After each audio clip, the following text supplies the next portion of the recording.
প্রিয় বন্ধুরা, আজ আপনাদের নিয়ে এসেছি রূপসা নদী কেয়াঘাট থেকে অপর পাড়ে আমরা ট্রলারে করে যাচ্ছি।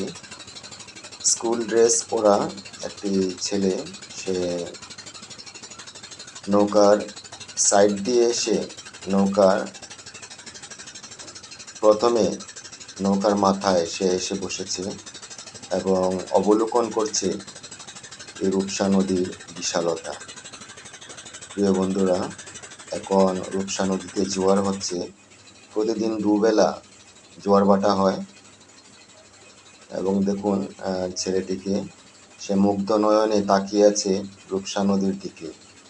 কতই রূপসা, এবং আমি তার দিকে ক্যামেরা তাক করাতে সে আরও নদীর দিকে মনোযোগ। মিষ্টি একটি ছোট্ট বালক, সে নদীকে উপভোগ করছে। দেখুন প্রিয় বন্ধুরা,